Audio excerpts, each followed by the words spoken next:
एक गांव में एक साधारण किसान रहता था। उस किसान के 4 बेटे थे जो धीरे धीरे बड़े हो रहे थे। किसान के 3 बेटे बहुत समझदार और चतुर थे, लेकिन सबसे छोटा बेटा थोड़ा भोला और कम अक्ल वाला था। हालांकि उसमें एक खासियत थी, जितना वह दिमाग से सीधा था उतना ही वह शरीर से मजबूत और बलवान था। एक दिन किसान ने सोचा, मेरे तीनों बड़े बेटे तो अपने हुनर से कहीं न कहीं अपना गुजारा कर लेंगे, लेकिन यह मेरा छोटा बेटा तो नादान है। इसका भविष्य मुझे चिंता में डाल देता है।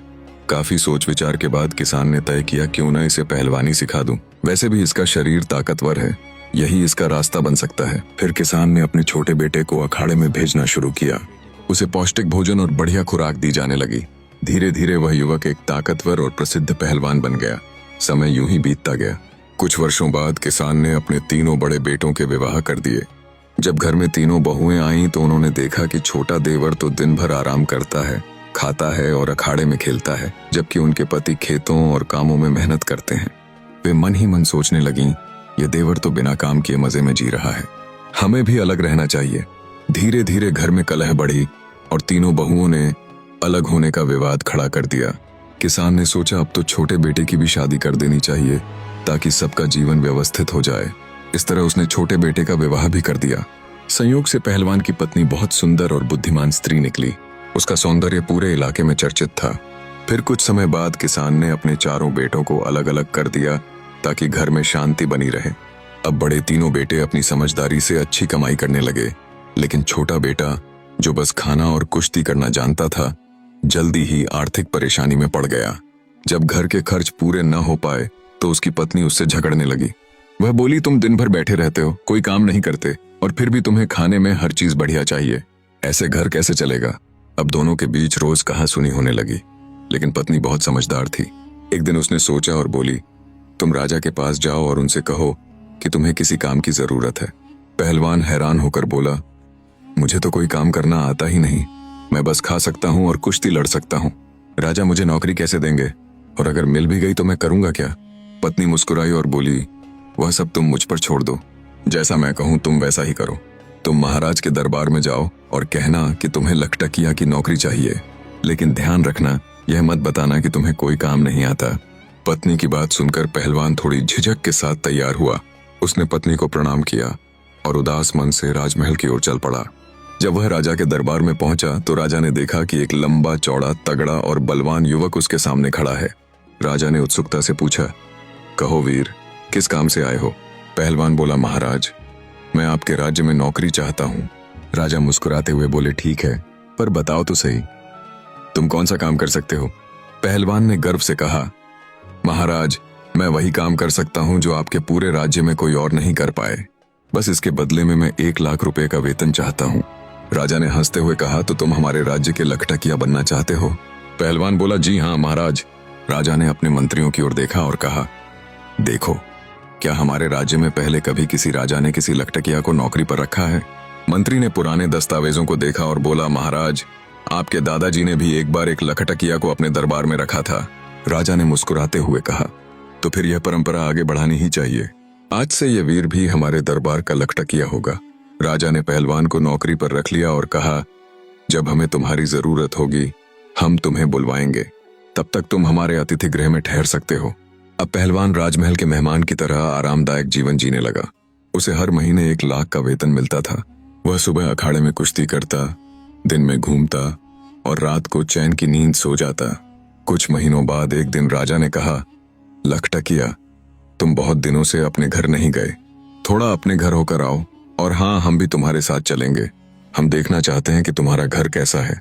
राजा की बात सुनकर पहलवान ने सिर झुकाकर कहा, जैसा आदेश महाराज। फिर वह राजा और मंत्री को लेकर अपने गांव पहुंच गया। जब उसकी पत्नी ने देखा कि स्वयं राजा और मंत्री उसके घर आए हैं तो उसने बड़ी श्रद्धा और विनम्रता से उनका स्वागत किया। वह रसोई में गई और स्वादिष्ट व्यंजन बनाकर सबके सामने परोसे। भोजन के दौरान राजा की नजर पहलवान की पत्नी पर पड़ी। वह स्त्री इतनी अद्भुत रूपवती और सौम्य थी कि राजा की रानी भी उसके सामने फीकी लग रही थी। राजा कुछ देर तक उसे देखता रह गया और मन ही मन आश्चर्य से भर गया। भोजन समाप्त होने के बाद राजा और मंत्री वापस लौट आए। रास्ते में राजा ने कहा, मंत्री जी, क्या आपने देखा उस पहलवान की पत्नी को। उसकी सुंदरता तो हमारे महल की रानी से भी बढ़कर है। मंत्री ने हल्की मुस्कान के साथ कहा, जी महाराज, यह तो भाग्य की बात है। किसी के नसीब में सोना होता है तो किसी के हिस्से में मिट्टी भी नहीं आती। राजा ने गहरी सांस ली और बोला, मंत्री जी, मैं उस स्त्री को पाना चाहता हूँ, इसीलिए मुझे कोई तरकीब बताइए। हमें क्या करना चाहिए? मंत्री कहने लगा, महाराज मुझे कुछ समय दीजिए, मैं कोई ना कोई उपाय सोचकर आपको बताऊंगा। राजा और मंत्री उसी दिन से पहलवान की पत्नी को हड़पने का षड्यंत्र रचने लगे। धीरे धीरे कुछ समय और बीता। तभी महाराज की माँ यानी राजमाता बीमार पड़ गईं।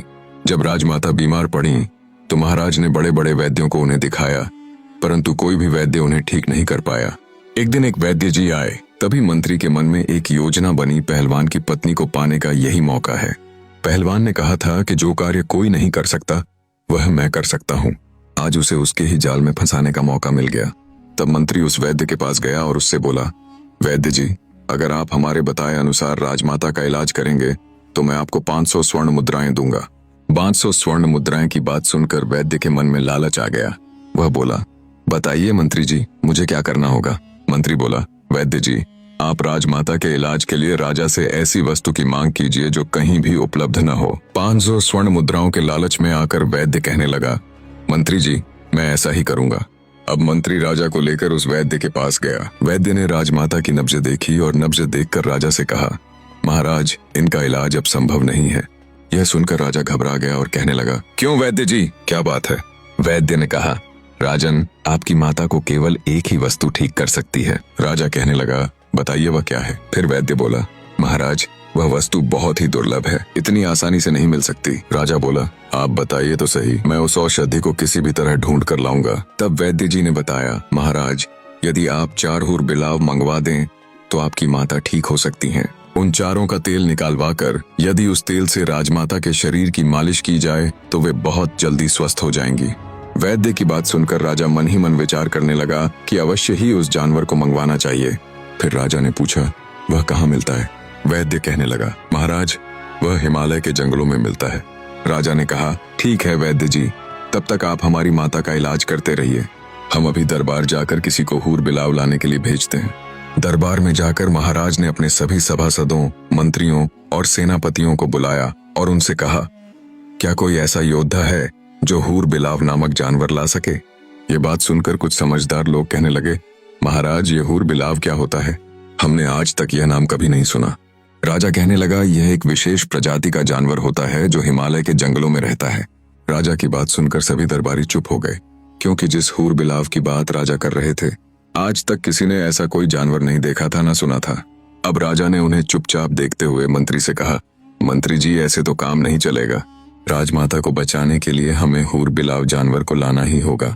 फिर मंत्री कहने लगा, महाराज, जो पहलवान हमारे यहाँ केवल बैठे बैठे तनख्वाह ले रहा है, वह किस दिन काम आएगा? क्यों ना वही इस हूर बिलाव को लाने जाए। आप उसे बुलाकर कहिए कि वह 1 महीने के अंदर हूर बिलाव को लाकर दे, नहीं तो उसे फांसी पर चढ़ा दिया जाएगा। मंत्री ने आगे कहा, महाराज, अगर पहलवान हूर बिलाव लेने जाएगा तो कभी लौट कर नहीं आ पाएगा, क्योंकि हूर बिलाव नाम का कोई जानवर होता ही नहीं है। राजा ने पूछा, क्या मतलब? तब मंत्री ने महाराज को अपने द्वारा रचे गए पूरे षड्यंत्र के बारे में धीरे से बता दिया। मंत्री का षड्यंत्र सुनकर राजा अत्यंत प्रसन्न हो गया और बोला, वाह मंत्री जी, आपने तो बहुत अच्छा उपाय निकाला है। हम कल ही उस पहलवान को हूर बिलाव लाने के लिए भेज देंगे। अगर वह खाली हाथ वापस आया तो हम उसे फांसी पर चढ़ा देंगे और पहलवान की पत्नी को हम अपनी रानी बना लेंगे। अब तो राजा ने बिना देर किए कुछ सिपाही भेजकर पहलवान को अपने दरबार में बुलवा लिया। पहलवान के दरबार में आते ही महाराज कहने लगे, हे पहलवान, तुम काफी समय से बैठे बैठे वेतन ले रहे हो, लेकिन अभी तक तुमने हमारा कोई काम नहीं किया है। अब तुम्हारे लिए एक जरूरी काम आ गया है। पहलवान बोला, आदेश कीजिए महाराज, मैं अवश्य करूंगा। तब राजा ने कहा, हमें 4 हूर बिलाव और नाम के जानवरों की जरूरत है। उनका तेल निकलवाना है और उस तेल से राजमाता के शरीर पर मालिश करानी है, जिससे उनकी बीमारी दूर हो सके। राजा की बात सुनकर पहलवान सोच में पड़ गया और कहने लगा, महाराज, मुझे कुछ समझ में नहीं आया, यह हूर बिलाव क्या होता है? राजा ने कहा, हम भी नहीं जानते, लेकिन यह काम सिर्फ तुम ही कर सकते हो, इसीलिए हमने इस कार्य के लिए तुम्हें ही चुना है। काफी सोच विचार के बाद पहलवान बोला, ठीक है महाराज, आप मुझे कुछ समय दीजिए। तब महाराज बोले, मैं तुम्हें 1 महीने का समय देता हूँ। अगर तुम 1 महीने में 4 हूर बिलाव नहीं ला पाए तो तुम्हें फांसी पर चढ़ा दिया जाएगा। महाराज की बात सुनकर पहलवान घबरा गया और आदेश का पालन करने के लिए हिमालय की ओर चल पड़ा। रास्ते में वह सोचता रहा, हमने तो कभी इस जानवर के बारे में सुना ही नहीं, ना ही कभी देखा है। शायद मेरी पत्नी को इस बारे में कोई जानकारी हो, इसलिए एक बार अपनी पत्नी से मिल लेना चाहिए, शायद उसे कुछ पता हो। यही सोचकर वह सीधा अपने घर लौट आया और अपनी पत्नी को सारी बात बता दी। पहलवान की पत्नी ने जब सारी बात सुनी तो उसने मन ही मन विचार किया, ऐसा तो कोई जानवर होता ही नहीं, शायद महाराज ने मेरे पति के लिए कोई षड्यंत्र रचा है। बहुत सोच विचार करने के बाद वह बोली, ठीक है, तुम्हें महाराज ने 1 माह का समय दिया है। मेरे मायके में बहुत से हूर बिलाव मिलते हैं। तुम ऐसा करो कि मेरे मायके चले जाओ और वहीं रहना। जब तक मैं खबर ना भेजूं तब तक वापस मत आना। मैं अपने भाइयों से कहकर हूर बिलाव मंगवा दूंगी। यह बात सुनकर पहलवान खुश हो गया और अपनी ससुराल चला गया और वहीं पर आराम से रहने लगा। उधर पहलवान की पत्नी ने सोचा कि राजा अवश्य ही मेरे पति को ढूंढते हुए यहाँ तक आएगा। उसने सारी परिस्थितियों को पहले ही भांप लिया और अपने आंगन में 100 हाथ गहरा एक कुआं खुदवा दिया। फिर उसके ऊपर कच्चे धागों से एक चारपाई बुनकर रख दी और उस चारपाई के ऊपर अच्छे से बिस्तर लगा दिया। इधर राजा ने सोचा कि यही सही मौका है, पहलवान के घर जाकर उसकी पत्नी से अपने प्रेम का इजहार करना चाहिए। अगले दिन राजा ने पहलवान के दरवाजे पर दस्तक दी और आवाज लगाई। पहलवान की पत्नी ने आकर दरवाजा खोला। द्वार पर राजा को देखकर वह बोली, महाराज, इस समय मेरे पति घर पर नहीं है, इसलिए आप बाहर ही विराजिए, मैं आपके लिए भोजन पानी लेकर आती हूँ। राजा कहने लगा, अरे नहीं नहीं, मैं बाहर क्या करूंगा, मैं भी तुम्हारे साथ अंदर ही चलता हूँ। पहलवान की पत्नी को अपने जाल में फंसाने की नीयत से राजा कहने लगा, हे सुंदरी, लगता है कि पहलवान तुम्हें अच्छे से नहीं रखता है। अरे वह तुम्हें क्या अच्छे से रखेगा, वह तो खुद दूसरे की नौकरी करता है। अगर तुम हमारे महलों की रानी होती तो तुम्हारी जिंदगी कितनी खूबसूरत होती। राजा के मुख से ऐसी मीठी मीठी बातें सुनकर पहलवान की पत्नी समझ गई कि राजा की नीयत खराब है। उसने सोचा अब इसे सबक सिखाना चाहिए। पहलवान की पत्नी ने राजा से कहा, आइए महाराज, अंदर आइए, आप ठीक कह रहे हैं, पहलवान किसी भी तरह से मेरे योग्य नहीं है। अब मैं ही उसे छोड़ दूंगी और आज से मैं आपके साथ ही रहूंगी। राजा उसकी बातों में आ गया और उसके साथ अंदर चला गया। घर के आंगन में पहलवान की पत्नी ने जो कच्चे सूत की चारपाई कुएं के ऊपर बिछा रखी थी और उस पर मखमल की चादर डाली थी, उसी चारपाई की ओर इशारा करते हुए पहलवान की पत्नी ने कहा, महाराज आप इस चारपाई पर बैठिए, मैं अभी आती हूँ। जैसे ही राजा उस चारपाई पर बैठा तो कच्चे धागे से बुनी हुई चारपाई टूट गई और राजा सीधे उस कुएं में गिर पड़ा और उसे बहुत चोटें आईं। महाराज के कुएं में गिरते ही पहलवान की पत्नी जोर जोर से हंसने लगी और बोली, महाराज अब आप इसी कुएं में बैठकर अपना राजपाट चलाइए। यह सुनकर महाराज सोचने लगा, यह क्या हो गया, अब तो मैं फंस गया। जब 3-4 दिन हो गए और राजा अपने दरबार में नहीं पहुंचा तो मंत्री सोचने लगा, महाराज को क्या हुआ। महाराज तो पहलवान की पत्नी के पास गए थे, ना जाने वहां क्या कर रहे हैं, मुझे भी चलकर देखना चाहिए। ऐसा सोचकर मंत्री भी पहलवान के घर की ओर चल पड़ा। मंत्री पहलवान के दरवाजे पर पहुंचा और आवाज लगाई तो पहलवान की पत्नी बाहर आई। बाहर आकर उसने देखा कि राजा के मंत्री जी खड़े हैं। वह बोली, कहिए मंत्री जी, कैसे आना हुआ। मंत्री कहने लगा, मैं महाराज से मिलने आया हूँ, वह 4 दिन से आपके यहाँ ही रुके हुए हैं। इस पर पहलवान की पत्नी बोली, वह तो उसी दिन लौट गए थे जिस दिन यहाँ आए थे। यह सुनकर मंत्री सोचने लगा, अच्छा हुआ महाराज यहाँ नहीं है, अब मैं इससे अपने दिल की बात कह दूंगा। मंत्री बोला, मैं इसलिए आया हूँ कि मैं तुम्हें बता दूं कि देखो पहलवान तो अब मर ही जाएगा, वह जीवित नहीं रहेगा क्योंकि वह हिमालय के जंगलों में गया है। तुम कहाँ अकेली यहाँ रहोगी, इसलिए तुम मेरे साथ चलो, मैं तुम्हें महाराज के महल में रख लूंगा। पहलवान की पत्नी ने जब मंत्री की बात सुनी तो वह मंत्री के इरादे समझ गई। उसने फिर से दिमाग से काम लिया और कहने लगी, आप मेरे साथ अंदर बैठिए। इस प्रकार पहलवान की पत्नी मंत्री को बुलाकर अंदर ले गई और उसी चारपाई पर बैठने को कहा। मंत्री जैसे ही चारपाई पर बैठा तो वह भी सीधे कुएं में गिर पड़ा। मंत्री को देखकर राजा कहने लगा, मंत्री जी तुम यहाँ कैसे। तब मंत्री ने कहा, महाराज आप यहाँ कैसे। राजा ने जवाब दिया कि मैं पहलवान की पत्नी की खुशामद में हूँ, अब तू भी आ गया है तो और भी अच्छा हुआ। इस प्रकार राजा और मंत्री कुएं के अंदर फंस जाते हैं। 2-4 दिन बीतने पर राजा के सेनापति ने विचार किया कि राजा को ढूंढने के लिए मंत्री भी पहलवान के घर गया था, वह भी लौटकर अभी तक नहीं आया। मुझे भी चलकर देखना चाहिए कि उनके साथ आखिर क्या हुआ है। वह कहीं पहलवान की पत्नी के पास ही तो नहीं रुक गए, ना जाने दोनों वहां क्या कर रहे हैं। यह विचार करके सेनापति भी पहलवान के घर की ओर चल देता है। सेनापति जब शाम होने पर पहलवान के घर पहुंचता है तो वह भी पहलवान की सुंदर पत्नी को देखकर अपनी नीयत खराब कर लेता है। पहलवान की पत्नी सेनापति को भी अपने घर के अंदर ले जाती है और उसी खाट पर बैठने को कहती है। जैसे ही सेनापति खाट पर बैठा, वह भी नीचे कुएं में गिर गया, जहाँ राजा और मंत्री पहले से ही पड़े हुए थे। जब राजा और मंत्री ने सेनापति को देखा तो कहने लगे, सेनापति तुम भी यहाँ आ गए। सेनापति बोला, अरे महाराज आप भी यहीं हैं, मैं तो आपको ही ढूंढने आया था। राजा बोला, तुमने मुझे ढूंढ लिया, अब पड़े रहो। अब वे सोचने लगे कि कहाँ फंस गए। वह तो पहलवान की पत्नी को लेने आए थे और उल्टे उनकी ही जान के लाले पड़ गए। अगले दिन राजा के कोतवाल ने मन में विचार किया कि मैं भी चलकर देखता हूँ कि महाराज, मंत्री और सेनापति अब तक क्यों नहीं लौटे। जो भी पहलवान की पत्नी के पास जाता है वह लौट कर क्यों नहीं आता है। यही विचार करके कोतवाल भी पहलवान के घर की ओर चल देता है। कोतवाल भी उसी प्रकार उस कुएं में पहुंच जाता है जहां राजा, मंत्री और सेनापति पहले से ही विराजमान थे। यह देखकर राजा कहने लगा, कोतवाल जी आप भी यहाँ आ गए। कोतवाल ने भी पूछा, राजा साहब आप यहाँ क्या कर रहे हैं। राजा बोला, वही कर रहा हूँ जो आप यहाँ करने आए थे, अब पड़े रहो इसी में। दोस्तों, 100 हाथ गहरे कुएं में गिरने से सभी को बहुत चोटें आई थीं। कोई लंगड़ा हो गया था, कोई लूला, किसी का चेहरा बिगड़ गया था तो किसी की आंख चली गई थी। पहलवान की पत्नी रस्सी के सहारे थोड़ा बहुत भोजन और पानी उन लोगों तक पहुंचा देती थी ताकि वे जीवित रह सकें। इस प्रकार राजा और उसके साथियों को कुएं में पड़े पड़े लगभग 15 दिन बीत गए। अब तो चारों उस कुएं में पड़े पड़े बीमार पड़ने लगे। अब राजा मन ही मन सोचने लगा कि यहाँ से कैसे निकला जाए। अब वे बहुत दुखी हो गए थे। उन्होंने आपस में सलाह की कि किसी तरह पहलवान की पत्नी से गिड़गिड़ाकर माफी मांगकर बाहर निकलना चाहिए। बाद में हम इसे इसके किए की सजा जरूर देंगे। यही सोचकर राजा ने पहलवान की पत्नी को आवाज लगाई और माफी मांगते हुए कहने लगा, हमें माफ कर दो और हमें यहाँ से बाहर निकाल दो। पहलवान की पत्नी जानती थी कि अगर इन लोगों को यहाँ से ऐसे ही जाने दिया तो वे अवश्य ही हमसे बदला लेने के बारे में सोचेंगे और हमारा जीना मुश्किल कर देंगे। इसीलिए उसने अपने मन में एक नई योजना बनाई और महाराज से कहा, महाराज मैं आप लोगों को बाहर निकाल तो दूंगी और महल भी जाने दूंगी, लेकिन मेरी एक शर्त है कि जिस तरह मैं आप लोगों को यहाँ से भेजूंगी वैसे ही आप लोग यहाँ से जाएंगे। महाराज और उनके साथी उसकी शर्त मानने को तैयार हो जाते हैं। तब पहलवान की पत्नी कहती है, तो ठीक है, आप 2 दिन का इंतजार और करिए, तीसरे दिन हम आपको आपके महल तक स्वयं पहुंचा देंगे। यह सुनकर राजा और उसके साथी बहुत खुश हो गए। इधर पहलवान की पत्नी ने अपने जेठ के बच्चों को आदेश दिया, आप लोग कुछ पक्षियों के पंखों की व्यवस्था करो। चिड़िया, कबूतर, मोर और अन्य सभी पक्षियों के ज्यादा से ज्यादा पंख लेकर आओ और एक कमरे में उन पंखों को भर दो। उसके तीनों जेठों के पुत्र ने 2 दिन में ही वह कमरा पंखों से भर दिया। जब तीसरा दिन हुआ तो पहलवान की पत्नी ने अपने जेठ के पुत्रों को फिर बुलाया और उनसे कहा, आप 2 क्विंटल तारकोल का इंतजाम करो। इस प्रकार तारकोल का इंतजाम किया गया। फिर उसे गर्म किया गया। जब वह पतला हो गया तो उसे ठंडा होने के लिए रख दिया गया। ठंडा हो जाने पर उसे एक बड़ी कढ़ाई में भरकर रख दिया गया।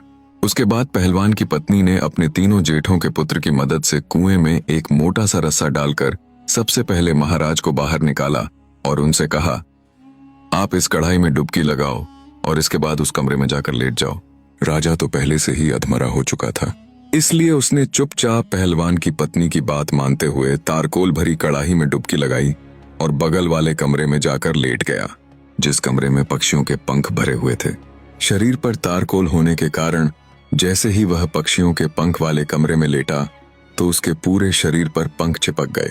इसी प्रकार एक एक करके चारों को कुएं से निकाला गया और तारकोल में स्नान कराया गया। उसके बाद पंख वाले कमरे में भेजकर उन्हें लिटाया गया।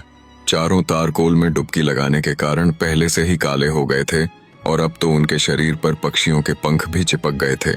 अब वे एक अजीब प्राणी की तरह दिखने लगे थे। कुएं में गिरने के कारण वे पहले ही चोटिल हो गए थे और इतने दिनों तक कुएं में बंद रहने की वजह से उनका स्वास्थ्य भी खराब हो गया था, जिस कारण वे कोई प्रतिरोध करने की स्थिति में नहीं थे। लेकिन मन में सोच रहे थे कि एक बार यहाँ से छूटकर महल तक पहुंच जाए। इसके बाद इस पहलवान की पत्नी को ऐसा सबक सिखाएंगे कि जिंदगी भर याद रखेगी। इधर पहलवान की पत्नी ने अपने मायके खबर भेजकर अपने पति को भी वापस बुला लिया। पहलवान जब घर वापस आया तो उसकी पत्नी ने कहा, देखो मैंने 4 हुरबिलाव जानवरों की व्यवस्था कर दी है। चारों हुरबिलाव अंदर कमरे में बैठे हैं। पहलवान ने जाकर देखा कि कमरे में बहुत ही विचित्र प्रकार के 4 जीव बैठे थे। वे देखने में तो इंसानों जैसे लगते थे। उनका शरीर काला था। उन चारों प्राणियों को देखकर पहलवान बहुत प्रसन्न हुआ। पहलवान की पत्नी बोली, आप इन्हें रस्सी से बांधकर राजमहल ले जाइए वैसे तो ये बड़े सीधे साधे हैं, चुपचाप चले जाएंगे, लेकिन यदि इनमें से कोई भी रास्ते में उत्पात करे तो उसकी पिटाई के लिए एक मोटा डंडा भी साथ ले जाइए। पहलवान प्रसन्न होकर चारों को रस्सी से बांधकर उन्हें लेकर राजमहल की ओर चल पड़ता है और अपने हाथ में एक मोटा डंडा लिए। बेचारे पहले से ही घायल और दुर्बल थे, ऊपर से पहलवान के डंडे का डर, इसीलिए वे चुपचाप राजमहल की ओर चलते हैं। पैदल चलते हुए पहलवान जब राजमहल पहुंचता है तब तक शाम हो जाती है। पहलवान सोचता है अब तो रात हो गई है, महाराज भी अपने शयन कक्ष में चले गए होंगे, इसीलिए इन्हें कल सुबह ही दरबार में पेश करूंगा। ऐसा सोचकर पहलवान उन चारों को एक कोठरी में बंद कर देता है और स्वयं जाकर सो जाता है। अब राजा, मंत्री, कोतवाल और सेनापति विचार करने लगते हैं कि यदि सुबह पहलवान ने हमें दरबार में पेश कर दिया तो महारानी हमें मरवाकर हमारा तेल निकलवा देगी, क्योंकि उन्हें राजमाता को शीघ्र ठीक कराना है। अब हमारी मृत्यु निश्चित है। यदि हम पहचाने भी गए तो सारे नगर में हमारी हंसी उड़ाई जाएगी, इसलिए जल्दी कोई उपाय कीजिए। तभी अचानक राजा कहता है, इस कोठरी से एक गुप्त सुरंग मेरे शयन कक्ष तक जाती है। आप लोग ऐसा कीजिए, इस पत्थर को उठाइए और मुझे उस सुरंग में उतार दीजिए। चारों ने जोर लगाकर पत्थर उठाया और राजा को सुरंग में नीचे उतार दिया। राजा सुरंग के माध्यम से अपने शयन कक्ष में पहुंच जाते हैं। महल में जाकर राजा जोर से आवाज लगाते हैं। रानी बाहर निकलकर राजा को देखती है तो घबरा जाती है, क्योंकि राजा का रूप बहुत विचित्र हो गया था। उनके पूरे शरीर पर पंख ही पंख लगे हुए थे। ऐसा कोई जानवर या इंसान उसने पहले कभी नहीं देखा था। रानी जोर से चीख पड़ती है। रानी की आवाज सुनकर नौकर चाकर, दास दासियाओं और कुछ सैनिक वहां इकट्ठा हो जाते हैं। सब मिलकर उस विचित्र जीव की बहुत पिटाई करते हैं। वे कहने लगते हैं, मारो मारो, पता नहीं कौन सा जानवर महल में घुस आया है। राजा चिल्लाकर कहते रहते हैं, मुझे मत मारो, मैं महाराज हूं, लेकिन कोई उनकी बात नहीं सुनता।